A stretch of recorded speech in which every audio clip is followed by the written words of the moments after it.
وہ پھر سے تازہ دم ہو کر نئی منزلوں کی چاہ میں چل پڑتی۔ راستے اس کے پاؤں سے لپٹتے چلے جاتے، پھر لاپرواہی کی چادر کو زندگی کے سر سے کھینچ لیا گیا۔ وہ سسکی، روئی، تڑپی، لیکن اس کی ایک نہ چلی۔ خوف کو آنچل کے کونے سے باندھ کر اسے اڑا دیا گیا۔ ہنسی کو سنجیدگی نے نگل دیا۔ زندگی کے چہرے کا گلال چھین لیا گیا۔ خوف کے سائے تعاقب کرتے تو وہ سہم سہم جاتی، چلتے چلتے رک جاتی، اپنے ہی سائے سے ڈر کر دیوار کی اوٹ میں ہو جاتی۔ خوف دور کھڑا قہقہے لگاتا، ہولے ہولے اس کی جانب بڑھنے لگتا اور وہ آنکھیں بند کر لیتی۔ زندگی نے جون بدلی، آسمان کے ستارے پلکوں سے لپٹنے لگے اور ہنستے ہنستے رونے لگے۔ اس کی مسکراہٹ کسی تاریک کوٹری میں جا سوئی۔ آہیں اور سسکیاں گھر کے کونوں میں گونجنے لگیں۔ آنکھوں سے خواب چھین لیے گئے اور ان کی جگہ خوف رقص کرنے لگا، پہرے لگنے لگے۔ چاندنی راتوں میں من کی باتیں چاند سے کرتے کرتے تکیے بھیگنے لگے۔ زندگی مچلتی اور اپنے گرد بازو لپیٹ کر خود کو ہی تسلیاں دیتی۔ بالوں کی ابھی سفیدی نہیں اتری تھی، لیکن لوگوں نے ذہنی بیمار بنا دیا تھا۔ پھر نہ جانے کیوں اماں کے ہاتھ پاؤں اسکن الرجی میں خراب ہونے لگے۔ بھائی نے بارہا کہا کہ سلائی چھوڑ دیں، لیکن وہ کہتی ہے کہ ایسے کیسے بیٹیوں کی شادی کروں گی جس کے سہارے چھوڑ دوں۔ میرے 2 رشتے والے آئے، لیکن گھر کا کچا پکا صحن اور پرانے ڈنر سیٹ دیکھ کر وہ انکار کر گئے۔ اماں نے اب نیا صوفہ لیا تھا۔ میں نے کہا بھی جس نے ہمیں قبول کرنا ہوگا وہ ایسے ہی کر لے گا، ہم بھلا کیوں دوسروں کی خاطر خود کو بدلیں۔ چہرے پر میں ہر وقت مسکراہٹ سجائے سب کو پورا اعتماد سے جواب دیتی کہ جب شادی کرنا لکھا ہوگا تو ہو بھی جائے گی، کیونکہ میری عمر کی لڑکیوں کے تو بچے ہو رہے تھے۔ ہر دوست، رشتہ دار، پڑوسی، غرض کوئی بھی جاننے والا ہو، اس کو دیکھتے ہی یہ سوال امڑ آتے ان کے ذہن میں کہ شادی کب کر رہی ہو۔ کوئی کسی کے مالی حالات اور اندر کی بات سے واقف نہیں ہوتا، شاید اسی لیے وہ ایسے کرتا ہے۔ لوگ سوچے سمجھے بغیر سوالات کریں، یہ اور اس جیسے کئی سوال تھے جو ذہنی اذیت کے لیے کافی تھے۔ میں خود کو جتنا بھی نارمل رکھنے کی کوشش کرتی مگر وہ نارمل نہیں تھی۔ جتنا کہتی اب نہیں سوچوں گی، ایسا کبھی نہیں ہونے دوں گی۔ چہرہ کملا گیا تھا، حسن مان پڑنے لگا تھا۔ ہنسنے بولنے والی زندہ دل لڑکی اب خاموش رہنے لگی تھی۔ مجھے ایسا کرنے پر بھی لوگوں نے ہی مجبور کیا تھا، جیسے شادی نہیں ہوگی تو خوشیوں پر فل سٹاپ لگ جائے گا۔ عورتیں کہتی ہیں بچے نہیں ہوں گے، یہ بات سب سے زیادہ چبھتی تھی۔ بھلا کوئی ایسے کیسے کہہ سکتا ہے؟ یہ سب تو رب کے ہاتھ میں ہے۔ ان ساری باتوں کو پی کر میں بظاہر مسکراتی، ایسی مسکراہٹ جو سینہ چیر دیتی ہے۔ ایک رشتہ قریبی خالہ نے دکھایا۔ لڑکے کا نام شہباز تھا۔ شہباز نے ایک سپر اسٹور کھولا ہوا تھا جو اس نے بہت محنت سے بنایا تھا۔ کچوے کی چال کی مانند شہر کے باسیوں پر اپنا اعتبار قائم کرنے میں اسے 1 سال لگ گیا تھا۔ وہ ہر گاہک کو اچھا ڈسکاؤنٹ بھی دیتا تھا اور مستقل گاہکوں کی ضرورت پڑنے پر کچھ سامان ادھار بھی دے دیتا۔ اس کے اسٹور کا سارا سسٹم کمپیوٹرائز تھا، کتنا مال آتا تھا، کتنا جاتا تھا، گاہکوں کا بھی باقاعدہ ریکارڈ رکھا جاتا تھا۔ اپنے مستقل گاہکوں نے اسے ایک کارڈ جاری کیا تھا جس پر کوڈ نمبر لکھا ہوا تھا۔ ہر خریداری پر اگر گاہک وہ کارڈ لاتا تو اس کی خریداری کے بدلے اسے کچھ پوائنٹس ملتے تھے۔ ہر 2 پوائنٹس 1 روپے کے برابر ہوتے تھے۔ گاہک جب چاہتا ان پوائنٹس کے بدلے میں کوئی نہ کوئی چیز خرید سکتا جو اگر کھا جائے تو اسے مفت میں ہی ملتی تھی۔ اس طرح اپنے حسن سلوک اور بہترین کاروباری گر سے بہت سے لوگوں کو اپنا گرویدہ بنا لیا تھا۔ اماں اور بھائی کو تو رشتہ بہت اچھا لگا تھا، انہوں نے آنا تھا۔ مجھے یہی ڈر تھا کہ ضرور جہیز کی ڈیمانڈ کریں گے اور رشتہ سے انکار ہو جائے گا، لیکن حیرانی کی بات تھی کہ انہوں نے آتے ساتھ ہی ہاں کر دی تھی۔ ابا اماں گئے، دونوں سے ہاں ہو گئی۔ انہوں نے منگنی اور مہندی کی خرافات کے بجائے ڈائریکٹ شادی کا بولا تھا۔ گھر میں اماں نے جمع کیا جہیز مجھے دیا، تھوڑی بہت تیاری بھی کی۔ سرخ رنگ کے سادہ فراک میں ملبوس، سمندر کے کنارے کھڑی بہار کی خوشگوار دل کے موسم سے لطف اندوز ہو رہی تھی۔ سیاہ دراز زلفیں پشت پر کھلی چھوڑی ہوئی تھیں جو اس کے حسن میں مزید نکھار پیدا کر رہی تھیں۔ اللہ اللہ کر کے تو میری زندگی میں یہ دن آیا تھا۔ اماں تو صدقے واری جا رہی تھی۔ جھیل سی گہری آنکھیں، گول چہرہ، قدرت نے ظاہری حسن سے نوازا تھا، ٹوٹ کر روپ آیا تھا۔ زندگی میں پہلی بار اتنا تیار ہوئی تھی۔ میرے شوہر کا گھر بہت اچھے سے بنایا گیا تھا، ہر چیز بہت خوبصورت تھی۔ اماں کہتی ہیں آج سے یہی تیرا گھر ہے، کوئی شکایت نہ ہونے دینا، شوہر کی بات کو ماننا، اس کے دل میں جگہ بنا لینا۔ تیری ماں نے بہت مشکل سے سلائی کے پیسوں سے تجھے پڑھایا ہے، اس قابل بنایا ہے، اب مزید سکت نہیں ہے کہ تیرے جھمیلوں کو سلجھائے۔ میں نے کہا میں اپنی طرف سے تو پوری کوشش کروں گی، باقی سب ٹھیک تھا، لیکن پورے گھر میں شیشہ نہیں تھا۔ مجھے حیرت ہوئی، شوہر نے گھر میں شیشہ رکھنے سے منع کیا تھا، کہتا ہے کہ شیشہ رکھنے سے گھر میں برائی آتی ہے۔ میں نے پہلے کبھی ایسا سنا نہیں تھا، لیکن شوہر سے بحث کرنا ضروری نہیں سمجھا۔ بہن بھائی اور اماں ملنے آئی، گھر دیکھ کر بہت خوش ہوئی، کہتی ہیں تم خوش ہو؟ میں نے کہا جی، میرا شوہر میرا بڑا خیال رکھتا ہے۔ شوہر صبح جاتا اور شام کو گھر آتا، کوئی ساس یا نند نہیں تھی، سارے سسرالی رشتہ دار شادی سے چلے گئے تھے۔ مجھے ایک بات عجیب لگتی تھی کہ شوہر مجھے تو شیشے سے روکتا تھا، لیکن جب روز رات کو چھوٹا شیشہ لے کر چھت پر چلا جاتا، جب فجر میں واپس لوٹتا تو میرے ہاتھ باندھ کر کہتا تو گندی عورت ہے۔ میں حیران اور پریشان رہ جاتی کہ انہیں کیا ہوا ہے۔ یہ عمل سورج غروب ہوتے وقت کا تھا۔ اماں کہتی یہ وقت شیطان کا ہوتا ہے، اس وقت چھت پر نہیں جانا چاہیے۔ مجھے لگتا تھا کہ شوہر پر ضرور اس کا اثر ہے۔ وہ کہتا میں تیری حقیقت دیکھ چکا ہوں، تو نماز نہیں پڑھے گی، اور پھر چند گھنٹے بعد ایسا ہو جاتا جیسے کچھ ہوا ہی نہیں۔ اسے کچھ یاد ہی نہیں رہتا تھا۔ کچھ تو گڑبڑ تھی کہ میرا شوہر مجھ سے کچھ چھپا رہا تھا۔ روز ایک وقت میں یہ ہوتا تھا، میں نے کافی بار باتوں باتوں میں دہرایا، لیکن وہ بے خبر نکلتا تھا۔ مجھے شک ہوا تو اپنے بستر پر تکیہ رکھ کر خود چھت پر چپ گئی، شوہر کو دیکھنے کہ وہ چھت پر کرتا کیا ہے۔ کچھ دیر بعد ہی شوہر چھت پر آیا تو جان نکل گئی، کیونکہ دروازہ بند کرتے ہی وہ ایک کالے رنگ کے پاؤڈر سے گول دائرہ بنانے لگا اور آڑی ترچھی لکیریں کھینچنے لگا، اور پھر جو ہوا اس کو سن کر مجھے اپنے کانوں پر یقین نہیں ہوا۔ وہ کچھ پڑھنے لگا اور موکل بلانے لگا کہ اس کی آواز اونچی ہو رہی تھی، گندے گندے نام اور گالیوں نے کچھ پڑھ رہا تھا۔ پھر 30 منٹ بعد وہ اسی حالت میں اتر کر نیچے جانے لگا۔ مجھے خوف محسوس ہوا کہ اب وہی عمل کرنے جا رہا تھا جو میرے ساتھ روز کرتا ہے۔ میرا شوہر اپنے دھندے کی آڑ میں جادو کرتا تھا اور اس نے موکل رکھے ہوئے تھے۔ وہ نیچے آیا اور زور زور سے بولنے لگا۔ کافی دیر بعد آوازیں بند ہوئیں تو میں نیچے آئی۔ پھر کچھ دیر بعد شوہر پہلے جیسا ہو گیا۔ میں نے کہا میں نے آج تمہارا راز جان لیا ہے، تم مجھ سے کچھ نہیں چھپا سکتے، اتنے دن سے تم مجھے جھوٹ نہیں بول سکتے۔ وہ بوکھلا گیا، کہتا ہے کیا کہہ رہی ہو؟ کچھ سمجھ نہیں آ رہا۔ کہتا ہے تم یہ کسی کو مت بتانا۔ میں نے کہا اللہ کا دیا اتنا کچھ ہے کہ آپ اتنا غلط کیوں کر رہے ہیں؟ کہتا ہے اگر تم نے جان لیا ہے تو سن لو، میں جادو کرتا ہوں، یہ میرے موکلوں کا وقت ہے جن سے کام کرواتا ہوں، میں کیسے چھوڑ دوں؟ ان کی وجہ سے تو میرا دھندا چمک رہا ہے۔ میں جادو اور ان چیزوں کو بالکل نہیں مانتی تھی، مجھے یہ سب شرک لگتا تھا۔ کہتا ہے کیسا شرک؟ تم ان معاملوں میں مت پڑو، یہ تمہارا کام نہیں ہے، بیوی ہو بیوی بن کر رہو۔ میں نے کہا میں ایسے انسان کے ساتھ نہیں رہ سکتی جو ایسا ہو، جو شرک کرتا ہو۔ تم اس طریقے سے امیر ہوئے ہو؟ میں نے غصے سے سامان باندھا۔ میں نے کہا جب جادو چھوڑ دو تو مجھے آ کر لے جانا۔ کہتا ہے تم پچھتاؤ گی، تم مجھے چھوڑ کر تو جا رہی ہو، انہی قدموں واپس پلٹ کر آؤ گی۔ میں نے کہا میں اپنی بات پر قائم ہوں، جب آپ نے یہ جادو چھوڑ دیا، سیدھے راستے پر آ گئے، میں واپس آ جاؤں گی۔ میرا شوہر مجھے گالیاں نکالنے لگا اور مجھے ہاتھ پکڑ کر گھر سے نکال دیا۔ میں گھر سے نکل کر اماں ابا کے گھر آ گئی۔ میں نے یہی کہا میں ٹھیک ہوں، کچھ دن رہنے آئی ہوں۔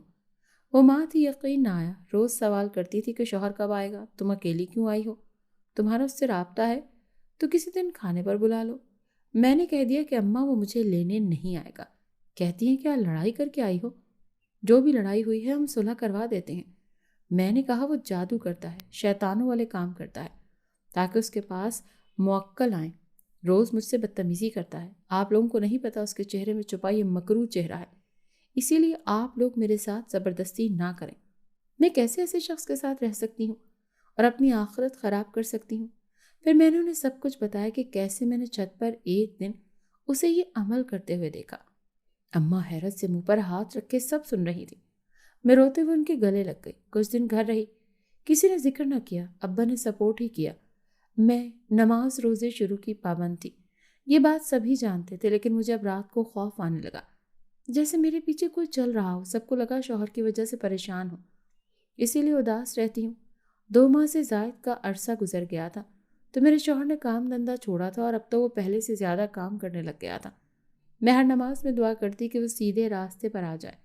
اماں ابا بھی میری وجہ سے پریشان رہتے تھے۔ محلے کی عورتیں آ کر الگ سوال کرتی تھی کہ 3 ماہ ہونے والے ہیں، تمہارا شوہر تمہیں لینے کیوں نہیں آیا؟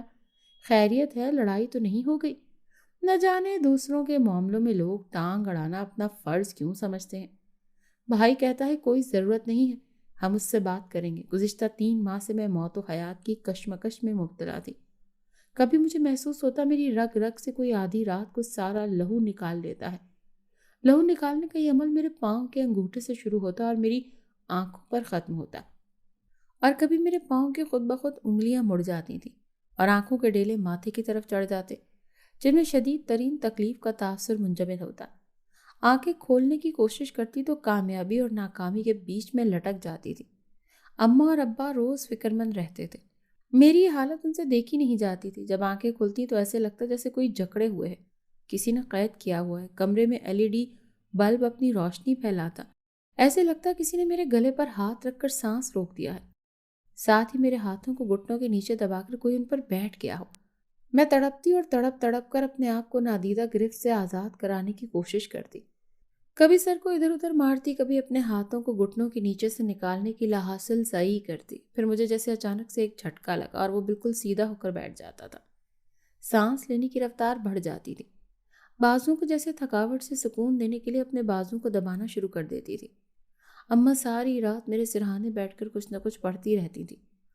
کبھی کبھار لگتا تھا جیسے میرے گلے میں توق ڈال کر پھر اس کے ارد گرد زنجیر میں لپیٹ دی جاتی تھی۔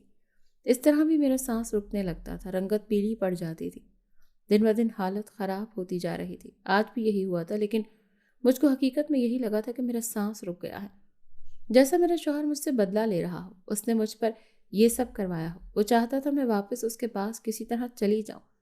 اماں ابا کو بھی مالی نقصانات ہو رہے تھے۔ اماں کے گاہک کم ہو گئے تھے۔ اماں نے مسجد کے امام سے بھائی کے ساتھ جا کر بات کی، ان سے میری حالت دیکھی نہیں جا رہی تھی۔ اماں نے ساری صورتحال کا جائزہ لینے کے بعد یہی کہا کہ یہ تعویذ اپنی بیٹی کے گلے میں پہنا دو اور اسے واپس مت بھیجنا، وہ آدمی بہت خطرناک ہے۔ ایک تعویذ گھر میں دبا دیا، ایک گلے میں پہنا دیا، روز قرآنی آیات پڑھ کر گھر پر پھونکتے۔ ایک روز شوہر غصے میں آیا، اس کا سارا عمل اس پر الٹا پڑ رہا تھا۔ کہتا ہے میں تجھے طلاق دے دوں گا اگر تم اپنے عمل سے باز نہ آئے۔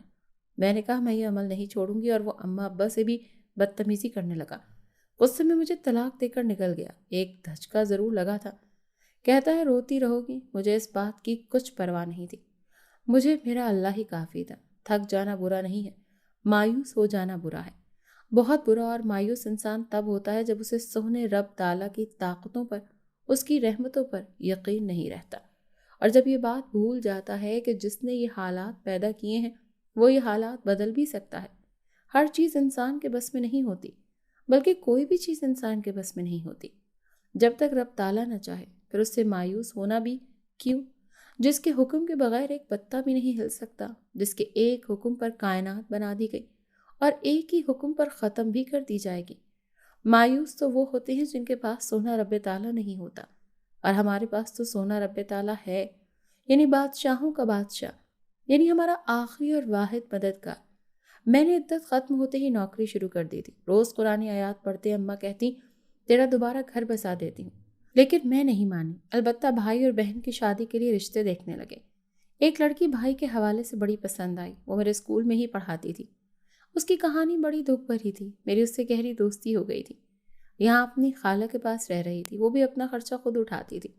اس نے بتایا کہ کچھ عرصے سے قبل اس کی بیمار رہنے لگی تھی۔ 2-4 دن سے تو ایسی طبیعت ناساز ہوئی کہ چارپائی سے جا لگی۔ کچھ بیماری نے ڈھال کر رکھا تھا تو کچھ اکلوتی بیٹی گلشن کی فکر نے اس کی صحت کو آدھا کر دیا تھا، اور اس کی جلد سے جلد شادی کرنا چاہتے تھے۔ گلشن کی ماں کا چند سال قبل انتقال ہو گیا تھا۔ جو رشتے آتے لوگ اچھے نہیں نکلتے، شاید قسمت کا دروازہ تب بند تھا۔ ابا تفکرات میں گھرا چارپائی پر لیٹا رہتا، وہ غیر مرئی نقطے پر نظریں جمائے اپنی یاد ماضی میں غرق تھا۔ بولتے ہوئے اس کے ماضی کی یادوں کے سائے آنکھوں کے سامنے محو رقص تھے۔ اس کے والدین جب حادثے کا شکار ہو کر اللہ تعالیٰ کو پیارے ہو گئے تھے، تکلیفیں اور مشکلات ایک ایک کر کے سب یاد آنے لگی تھی۔ سب رشتہ دار اور اڑوس پڑوس کے لوگ جمع ہوئے تھے۔ پھر سب باری باری اپنے گھر کے گلشن کی طرف لوٹ گئے تھے، اور وہ اپنے ابا کی موت کے بعد خالہ کے گھر آ گئی۔ میں نے ابا اماں کو بتایا، انہیں کوئی اعتراض نہیں تھا۔ اس کی خالہ بہت اچھی تھی۔ یوں ہم رشتہ لے کر گئے تو اس کی خالہ نے اپنے بیٹے کے لیے رشتہ مانگ لیا۔ دونوں طرف سے ہاں ہو گئی، دونوں بہن بھائیوں کا فرض ادا ہو گیا۔ میں نے اپنا سونے کا سیٹ بہن کو پالش کروا کر دے دیا۔ مہینے کے اندر اندر ہی سارے انتظامات ہو گئے۔ وہ دن بھی آ گیا جب بہن رخصت ہو کر پیا دیس سدھار گئی اور بھابھی گھر آ گئی۔ بھائی اور گلشن کی جوڑی بہت کمال کی تھی۔ بہن بھی اپنی جگہ بہت خوش تھی۔ ملنے آتی رہتی تھی۔ باقی بہن بھائی چھوٹے تھے، اماں کی سلائی مشین رکھوا دی تھی، میں بھائی ہی کما رہے تھے، اس سے اچھا گزر بسر ہو جاتا تھا۔ اماں کہتی ہے کب تک یوں رہو گی، تم بھی شادی کر لو، لیکن میں نہیں مانی۔ وقت مزید گزرا تو بہن اپنے گھر کی ہو گئی اور گھر میں بھابھی آ گئی تھی، مگر میری زندگی تو رک سی گئی تھی۔ مجھے اللہ پر بھروسہ اور یقین تھا کہ وہ میرے لیے کچھ بہتر کرے گا۔ پھر دن گزرتے گئے، بہن بھائیوں کی اولادیں ہو گئی، میری طلاق کو 2 سال سے زائد کا عرصہ گزر گیا تھا۔ اماں کہتی ہیں یہ سب اپنی زندگیوں میں مگن ہو جائیں گے، تمہیں سہارے کی ضرورت ہوگی، اسی لیے شادی کر لو۔ پھپھو کے بیٹے کو طلاق ہو گئی تھی۔ پھپھو روتی ہوئی ابا سے معافی مانگنے آئی تھی، ان کا بیٹا ہی اس شادی کے حق میں نہیں تھا۔ پھپھو کو ابا نے معاف کر دیا، وہ بہت بدل گئی تھی۔ ہم سب نے بھی معاف کر دیا کیونکہ اللہ نے ان کے کیے کی سزا جو ان کو دے دی تھی۔ پھپھو کہتی ہے مجھے بڑی کا رشتہ دے دو۔ ابا پہلے تو شش و پنج میں پڑے رہے، لیکن اماں نے ہاں کر دی۔ جب معاف کر دیا تھا تو رشتہ کرنے میں کیا حرج تھا؟ میں حیرت میں تھی کہ ایسے کیسے ہو سکتا ہے۔ اماں کہتی ہیں میں مزید تمہاری نہیں سنوں گی۔ سادگی سے نکاح ہوا اور پھپھو کے گھر چلی گئی۔ پھپھو واقعی بدل گئی تھی، میرا خیال اپنی بیٹی کی طرح رکھتی تھی، میں بھی ان کے ساتھ بہت خوش تھی۔ میرا شوہر مجھے کہتا میری طرف سے آپ کو کوئی شکایت نہیں ہوگی۔ وہ میرا بہت خیال رکھتا تھا، میری ہر ضرورت کا خیال رکھتا تھا۔ مجھے خوش دیکھ اماں مطمئن ہوئی، اتنا اچھا سسرال جو مل گیا تھا۔ 1 سال بعد میں امید سے ہوئی۔ 9 ماہ پھپھو اور شوہر نے بہت خیال رکھا۔ ہم دونوں نے کبھی ایک دوسرے کے ماضی کے متعلق بات نہیں کی تھی، کیونکہ ماضی کسی کا شاندار نہیں تھا۔ دونوں نے لائف پارٹنر کے معاملے میں ایک بار دھوکہ کھایا تھا۔ میری حالت خراب ہوئی تو پھپھو ڈاکٹر کے پاس لے گئی۔ ہسپتال میں فوراً آپریشن ہوا اور اللہ نے مجھے پیاری سی بیٹی دی۔ میں جیسے مکمل ہو گئی تھی، جو مامتا کا جذبہ میرے اندر پل رہا تھا۔